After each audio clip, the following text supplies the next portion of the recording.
A paz, queridos. Que bom estarmos aqui novamente no nosso programa semanal da Escola Bíblica Dominical para hoje iniciar um novo trimestre, tá? Hoje nós vamos iniciar um novo trimestre e eu quero desde já, tá?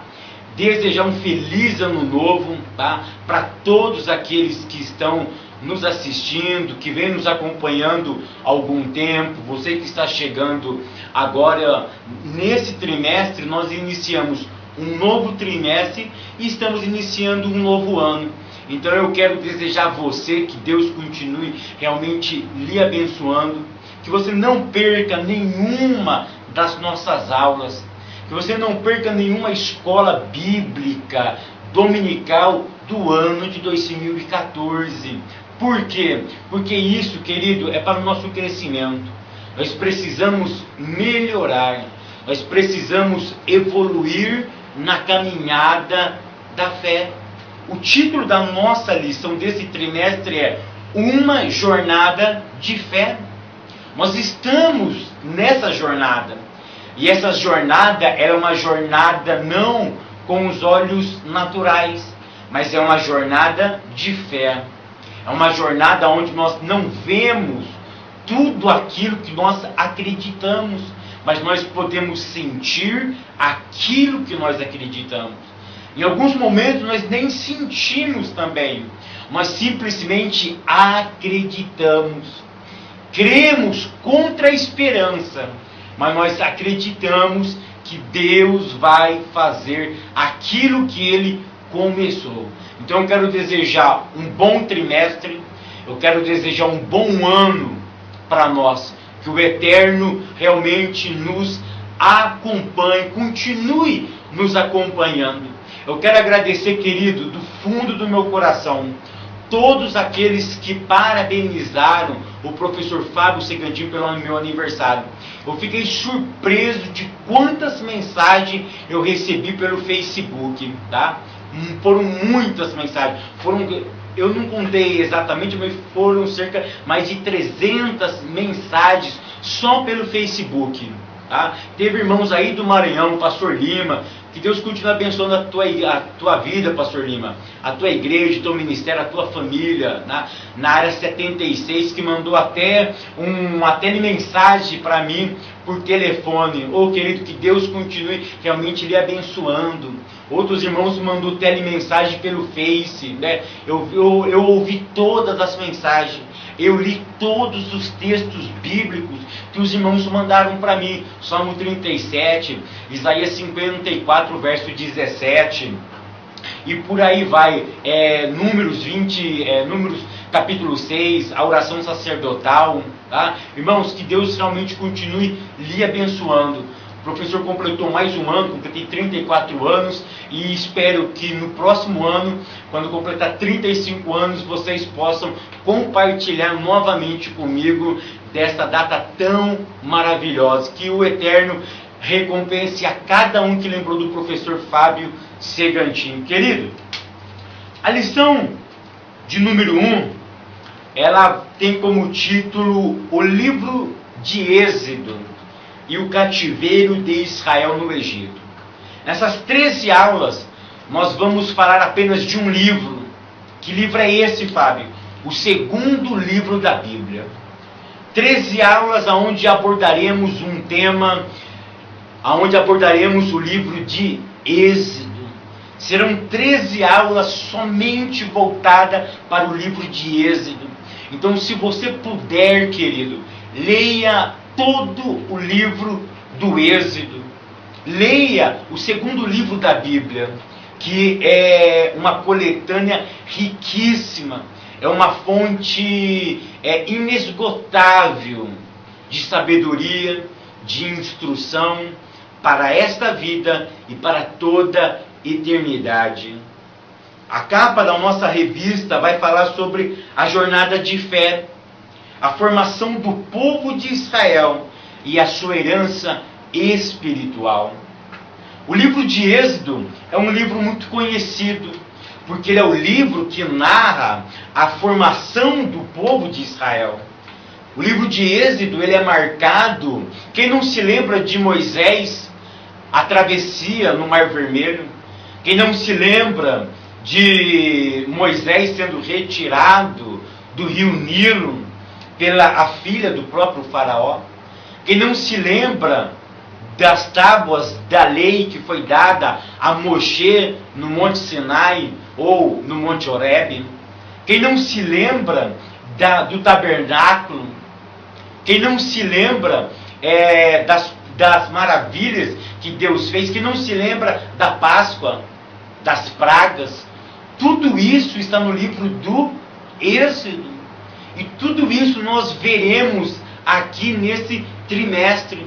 Então eu convido a você a fazer uma jornada da formação de um povo que mudou a história do mundo, que mudou a história da humanidade, um povo chamado Israel. Nós vamos ver a formação deste povo, nós vamos ver como ele se formou, nós vamos ver como ele desenvolveu e como Deus trabalhou com este povo. Israel, querido, é a menina dos olhos de Deus. Há algumas interpretações erradas no nosso meio, aonde querem substituir a igreja, querem substituir Israel pela igreja. E isso é uma heresia. A igreja não foi substituída a Israel não foi substituída pela igreja, ao contrário. Paulo, na carta aos Romanos, ele disse que nós era jambuzeiro bravo. Nós fomos enxertados na oliveira. Nós fomos enxertados. A oliveira que simboliza Israel. Foi feito um corte nela. E introduziram uma árvore ruim. Introduziram uma árvore brava. Quem que é essa árvore? Os gentios. Os gentios foram introduzidos. Olha a diferença. Não houve a segregação, não houve a separação, houve um ajuntamento. A igreja do Novo Testamento é uma união mística entre israelita e gentios. Aqueles israelitas messiânicos que acreditam na vinda do Mashiach, junto com os gentios que acreditam também que Jesus é o enviado de Deus. Esses dois povos unidos formam a igreja de Deus.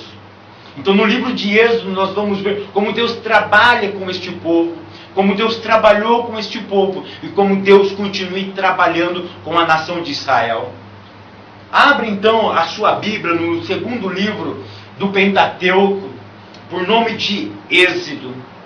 Nós vamos já aprender algumas coisinhas. Professor Fábio, o que significa a palavra Êxodo? A palavra Êxodo, se você procurar num dicionário, ela vem de uma origem latina. Tá? Quando foram fazer a tradução do hebraico para o grego, tá? Eles colocaram a palavra Êxodo. Então a palavra Êxodo, ela é oriunda de uma palavra grega e depois ela foi latinizada. E o que significa Êxodo? Êxodo significa saída, significa indo para um caminho, significa a expulsão ou a saída de um povo de um determinado local. Mas no original hebraico não existe a palavra Êxodo. O nome que se dá para o segundo livro da Bíblia, que os judeus chamam de Torá, tá? E o compêndio inteiro do Antigo Testamento se chamam de Tanar, tá? Então, o segundo livro da Torá chama-se livro de Shemot, tá? Vou repetir, Êxodo não existe na língua hebraica, somente na língua grega. A palavra Êxodo, ela não existe no hebraico. Como que se chama o segundo livro da Bíblia para os judeus? Chama-se Shemot. E o que significa Shemot, professor Fábio? Significa os nomes. Porque a palavra Shemot é uma palavra que está no plural. Tá? Essa expressão ot, ela significa, ela dá indício de pluralidade. de mais de um. Então significa os nomes, tá? Porque a palavra Shem significa nome. Aí coloca o ot no final, fica Shemot. Shemot significa então os nomes. Quem escreveu, professor Fábio, o livro de Êxodo, ou o livro de Shemot, tá? Há uma grande controvérsia, mas nós vamos delimitar aqui que foi Moisés. Moisés é o autor do livro de Shemot. Querido, pare de ficar procurando no Google, pare de ficar vendo essas besteiras que muitas pessoas ficam querendo confundir, principalmente os teólogos liberais, tá? Na hora que eles vão procurar a historicidade do livro e falar quem escreveu, aí eles fazem uma bagunça terrível, querendo que tirar a parte espiritual do livro. Então quem escreveu o livro de Êxodo foi Moisés, tá? Em que ano? Possivelmente do ano 1450 a 1410, tá? Uns vai falar que é 1440, mas vai girar em torno de 1450 a 1410. Foi quando o povo estava peregrinando pelo deserto, antes de entrar na terra prometida. Eles tinham saído do Egito, eles estavam peregrinando, e neste momento Moisés escreve então o livro do Êxodo, ok? Alguns teólogos vão dizer que o livro do Êxodo, em que é narrado o livro do Êxodo, ele perdura por aproximadamente 216 anos, tá? Vou repetir. A história narrada pelo livro do Êxodo perdura por alguns teólogos por um período de 216 anos. O primeiro versículo de Êxodo começa assim: estes, pois, são os nomes dos filhos de Israel que entraram no Egito com Jacó. Cada um entrou com a sua casa. Querido, para nós entender Êxodo, a gente tem que entender Gênesis. Por quê? Porque Gênesis está entrelaçado com Êxodo. Vocês observam que Êxodo começa em Gênesis. Êxodo não começa no Egito, na libertação do povo de Israel. Começa com o quê? Começa com a mudança de Jacó para a terra do Egito. Tá? Quando Jacó ele muda para a terra do Egito, ele muda-se no ano 1876 a.C. Quando ele muda para a terra do Egito, Jacó tinha 130 anos. Por quê? Foi o período que ele descobriu que José, o seu filho, não tinha morrido. Então, quando Jacó vai para a terra do Egito, ele tinha 130 anos. Quantos anos Jacó vive na terra do Egito? 17 anos. Então, quando Jacó vai até a terra do Egito, ele tinha 130 anos. José, que já estava na terra do Egito, ele já era o segundo maior, ele só ficava abaixo de Faraó, ele tinha 39 anos. Então, quando ele conhece o pai dele, novamente, ele tinha 39 anos. O seu pai já tinha 130 anos. Depois de 17 anos que Jacó está no Egito, Jacó morre. Jacó morre aos 147 anos. Ele fica 17 anos na terra do Egito. E ele construiu um império naquele lugar. Ele levou toda a sua família. Então, o capítulo 1 e verso 1 está narrando a entrada de Jacó até a terra do Egito. E quem que ele leva lá? A Bíblia diz que ele leva cerca de 70 homens. 70 pessoas entraram junto com ele na terra do Egito. Por quê, Fábio? Porque na terra de Canaã tinha fome. E eles foram até a terra do Egito, que estava sendo muito bem administrada pelo governador, que até então era o seu filho desconhecido. E quando ele descobre, o que ele faz? José pede para Faraó, e Faraó então concede o melhor da terra. Jacó vai morar com a sua família numa terra chamada Gozem, ou Gozem. Eles moram ali, eles entram ali. Alguns historiadores vão dizer que esses 70 são 70 homens, e que aproximadamente tinha de 200 a 300 pessoas que entraram no Egito. Então, o primeiro aglomerado de judeus a entrar na terra do Egito, eles entram em números insignificantes. Eram apenas 70 almas. Para alguns historiadores, não passava de 300 homens e mulheres criados, escravos e concubinas que entraram na terra do Egito. Então eles ficam ali na terra do Egito. Aí o verso 2 vai dizer as cabeças que entram.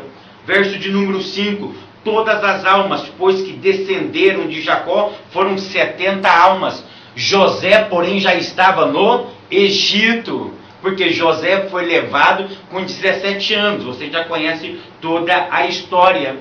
Aí vem o versículo de número 6. O versículo de número 6 diz assim: sendo, pois, José falecido, e todos os seus irmãos, e toda aquela geração. Queridos, então o verso de número 1, ele deu no ano 1876. O verso de número 6, ele acontece no ano 1805. Do verso 1 ao verso 6, existe um tempo de 71 anos. O verso de número 7, ele tem uma lacuna de 100 anos. Ou seja, da morte de José. Porque José morre em Gênesis 50, verso 26. Então, em Gênesis, capítulo 50, verso 26, morre quem? José. José morre com 110 anos. E José morre em Gênesis, capítulo 20, no capítulo 50, verso 26. Que em Êxodo, capítulo 1, verso de número 6, fala novamente do que? Da morte de José. Então, quando José morre, do verso 6 ao verso 7, tá, de Êxodo, há uma lacuna para alguns especialistas de 100 anos. Por quê? Porque José tinha morrido e toda aquela geração já tinha sido terminada.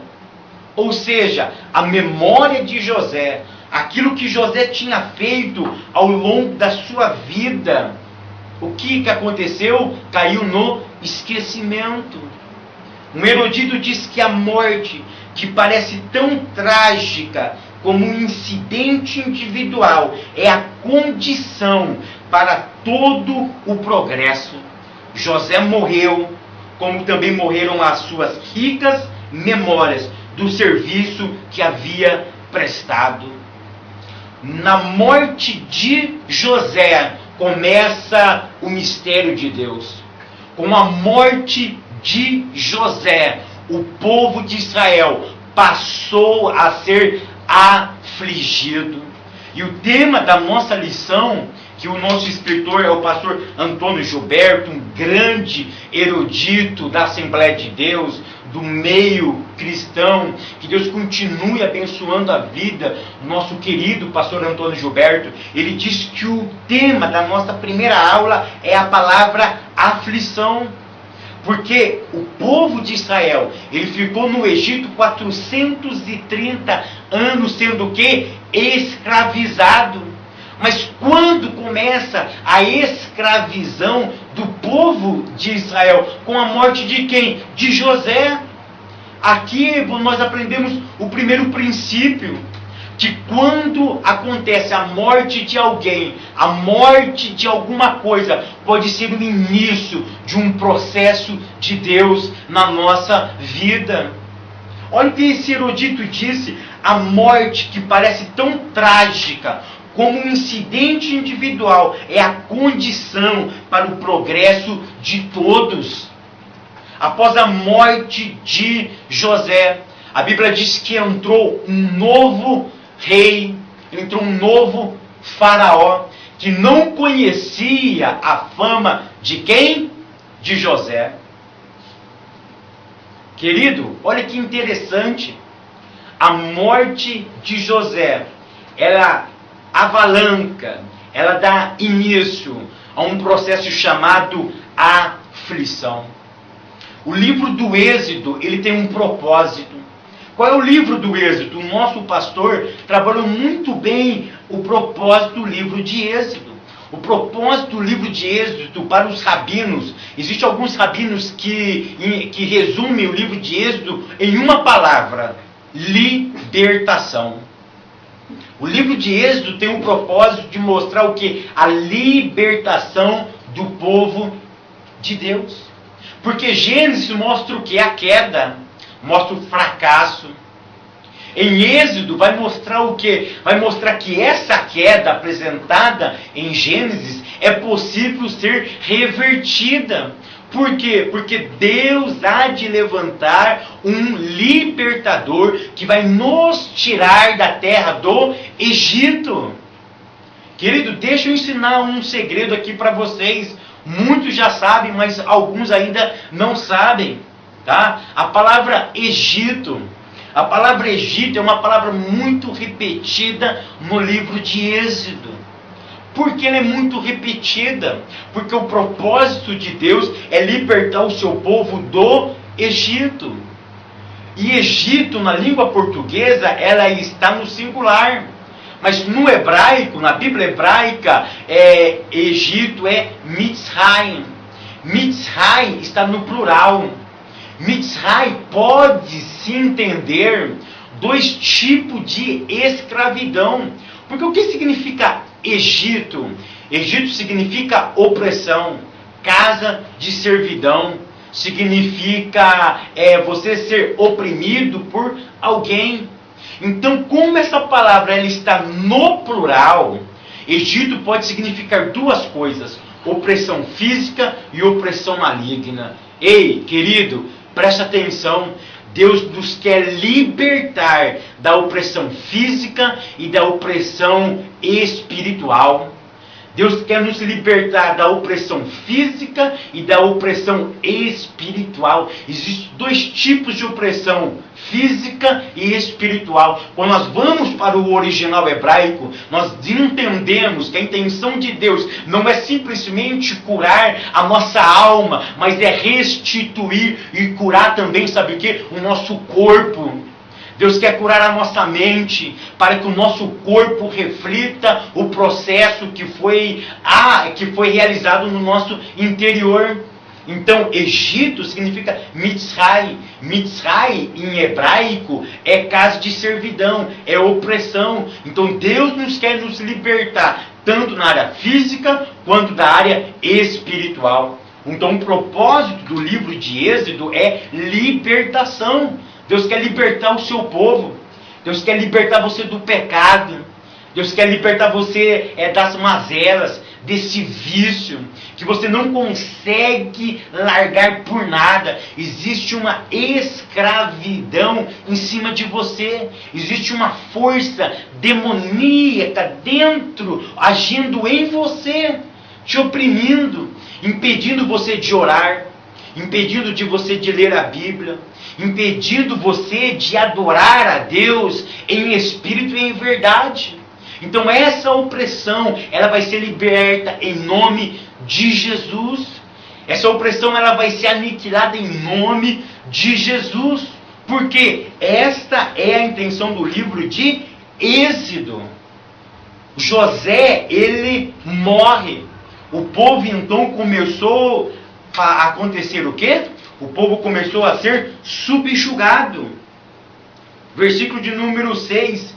Sendo, pois, José falecido, e todos os seus irmãos, e toda aquela geração, os filhos de Israel, olha aqui, frutificaram, aumentaram, multiplicaram, e foram fortalecidos. Olha o que a morte de um homem fez. Não que José era o empecilho negativo, mas a morte daquele homem gerou uma mudança. E Deus gosta dessa palavra mudança.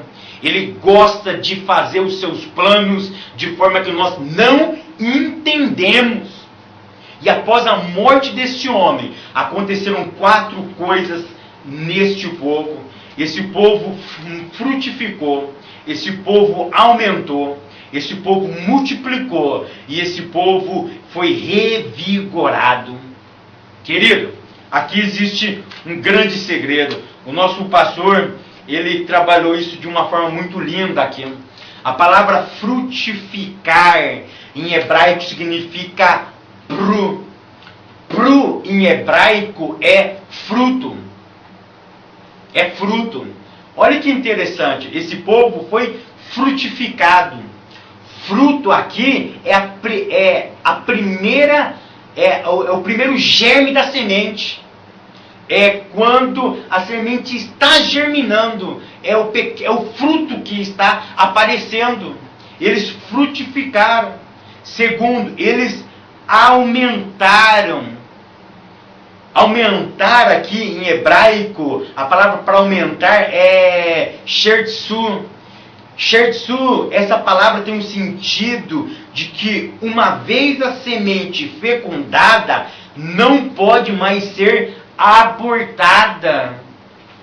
Existe uma semântica também para essa palavra. Se você pegar um dicionário hebraico, a palavra aumentar aqui em hebraico significa também aglomeração de bichinhos. Ou seja, o povo de Israel começou a crescer tanto que parecia um aglomerado de bichinhos, de insetos, que fazia muito barulho e que passou a incomodar quem? Os egípcios.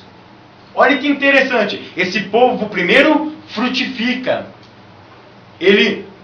Primeiro esse povo frutifica. Depois eles passam a aumentar. Não eram mais 70 pessoas somente. Esse povo começou a crescer como um monte de bichinhos.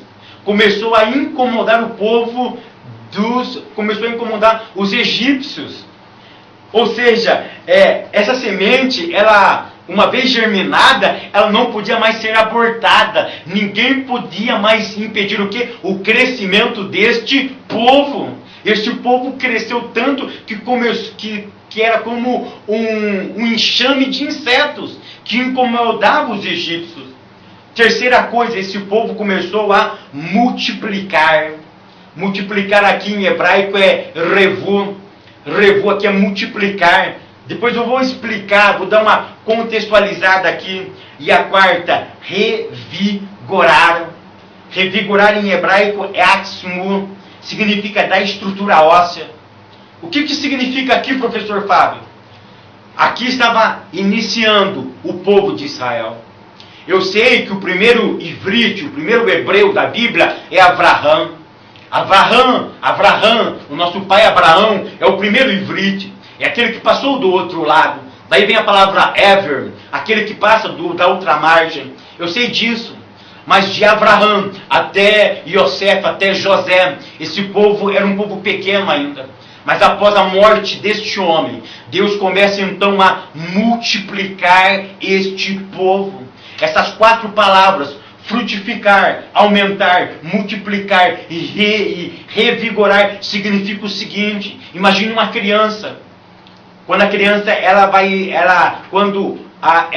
ter a gestação da criança. A criança ela foi concebida no ventre da mãe.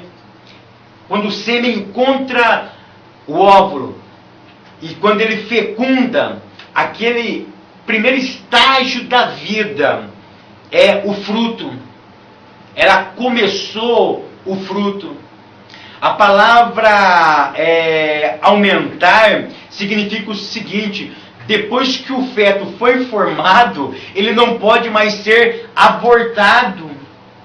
A palavra multiplicar aqui significa o seguinte: que as células agora vão multiplicar e vão fazer com que este feto, esse pequeno embrião, ele aumenta. E a palavra revigorar significa vai dar estrutura óssea, ou seja, uma vez iniciado este povo, ele jamais vai ser destruído. Deus dará uma forma para que esse povo cresça de forma agradável. Ou seja, aquilo que Deus começa, Ele termina, Ele frutifica, Ele aumenta, Ele multiplica e Ele revigora. Trazendo para o lado espiritual, isso significa o quê? Que este povo crescia tanto fisicamente, mas esse povo crescia também espiritualmente. Por quê? Porque este povo, enquanto eles estavam sendo martirizados, oprimidos pelos egípcios, o que eles fizeram? Clamaram a Deus.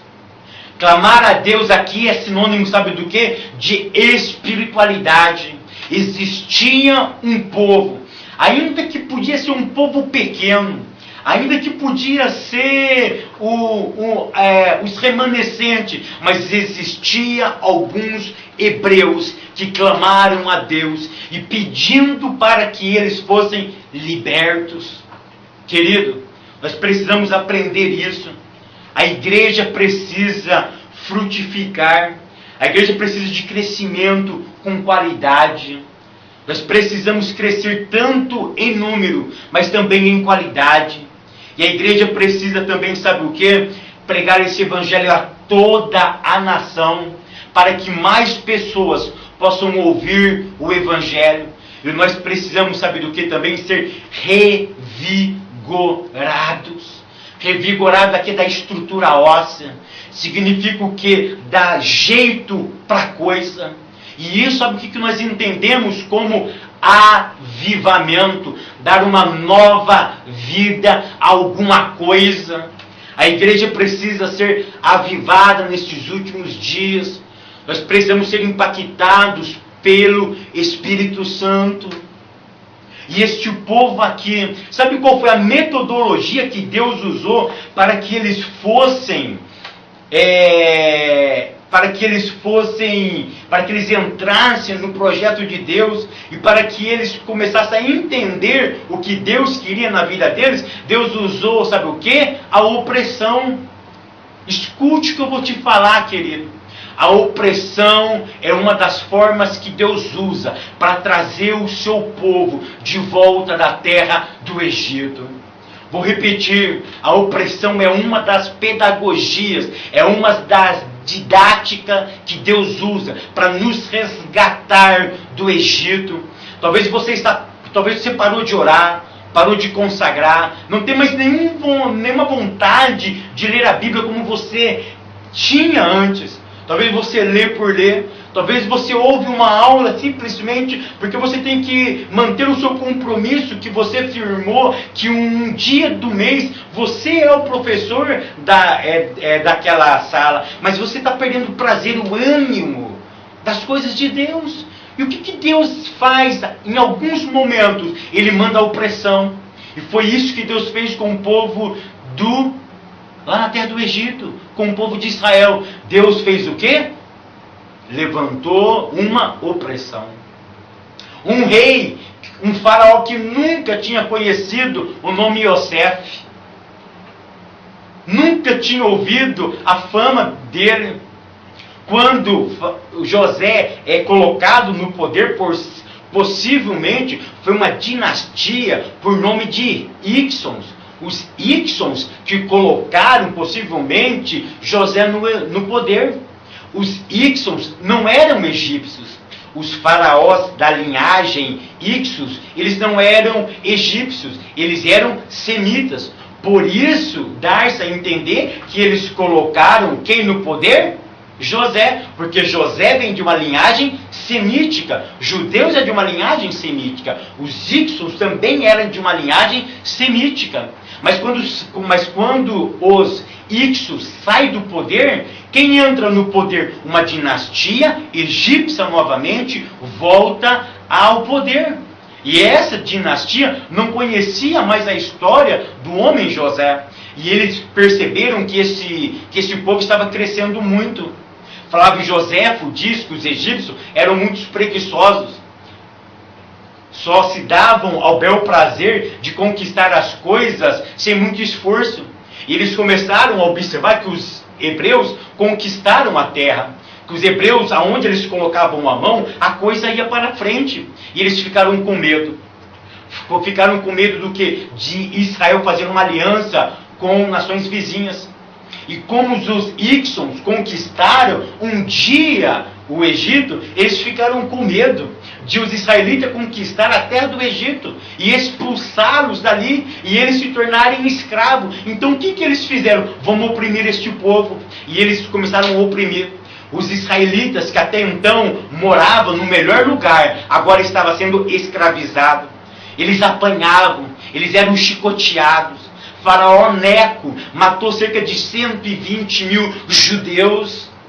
O povo de Israel começou a sofrer uma grande perseguição naquele lugar, de forma física e de forma econômica. Os impostos que os egípcios infringiam nos judeus eram elevadíssimos. Eles tinham que trabalhar muito duro para poder pagar os tributos a Faraó, e eles não aguentavam mais, e eles estavam o quê? Clamando a Deus.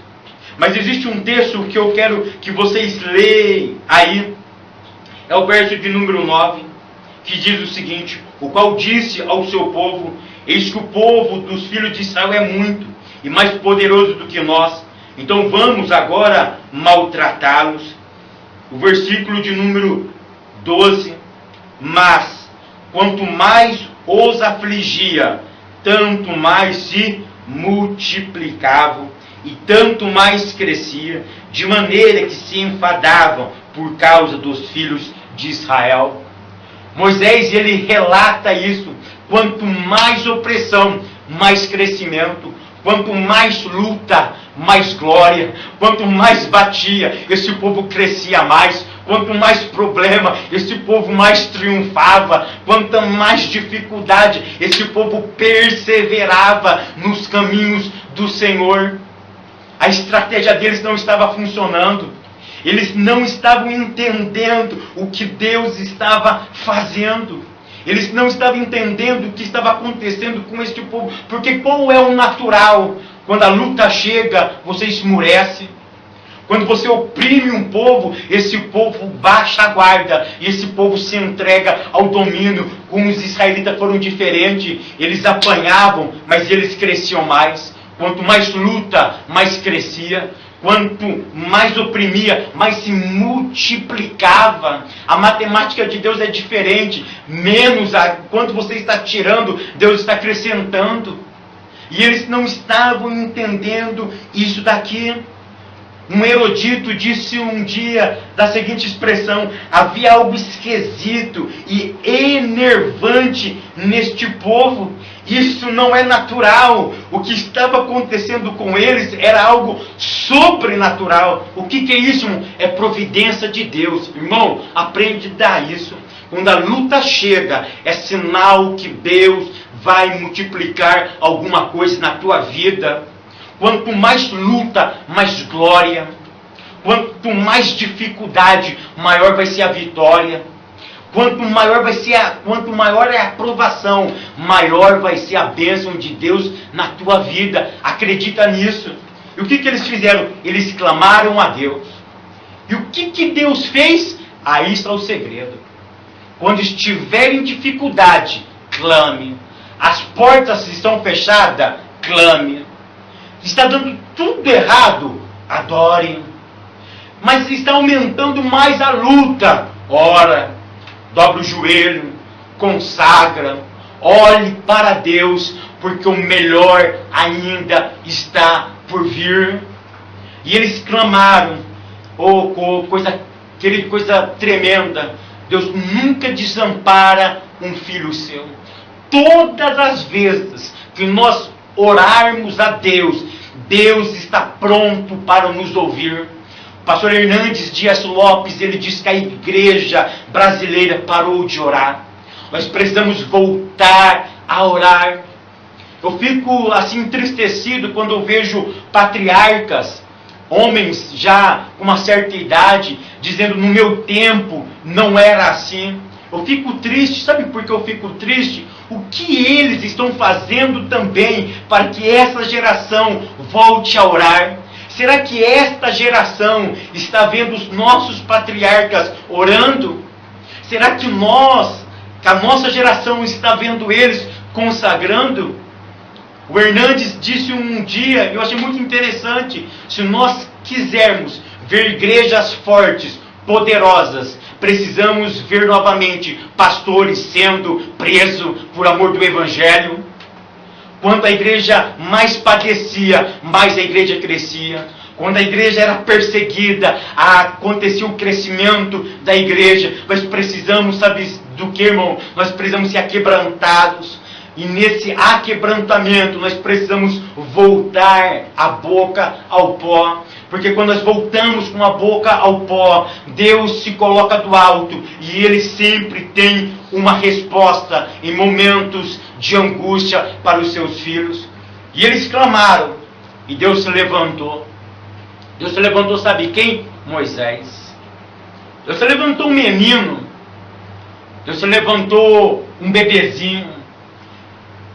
Faraó estava tão enfurecido que Faraó falou o seguinte: olha, eu quero que mata todas as crianças. Se for homem, morre. Se for menina, viva. Eu preciso fazer alguma coisa para diminuir esse povo. Tem muitos rapazes na idade militar e um dia eles podem nos aprisionar. Então, molecada, vai morrer todas. E 2 parteiras. O nome de Sifrá e Puá. Sifrá em hebraico é beleza. Beleza. E a outra, a nossa irmã, a Puá, significa sopro. Significa declaração. E as parteiras então não ouviram o conselho de Faraó e não mataram as crianças. E ele ficou muito enfurecido. Flávio Joséfo diz que ele fez um edito. E nesse edito ele disse o seguinte: os meninos que sobreviverem e quem ajudar a dar manutenção e esconder também será preso e será morto.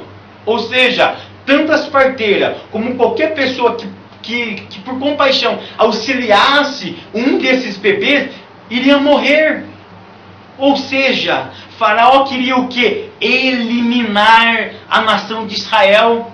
Flávio Joséfo declara isso, que a intenção maligna de Faraó era eliminar quem? A nação de Israel. Querido, tudo aquilo que Deus faz, o inimigo quer colocar o dedo. Tudo que está crescendo, o inimigo quer parar. Irmão, aquilo que Deus colocou na tua mão está crescendo, o inimigo vai tentar fazer parar. Mas você tem que continuar, porque Deus se levantará um libertador para o teu ministério, para a tua família, para a tua vida. E nenhum desses partos nasceu um menino por nome de Moshe. Eu não quero falar muito dele, porque na próxima lição a gente vai enfocar demais esse menino. A gente vai falar, a lição número 2 vai trabalhar sobre um libertador para Israel. E aqui eu quero esmiuçar, Moshe. Aqui eu quero esmiuçar a vida deste libertador, que é símbolo, que é típico do nosso mestre Jesus. Então, queridos, eu quero terminar a minha aula dizendo para você o seguinte: que a didática de Deus é o sofrimento.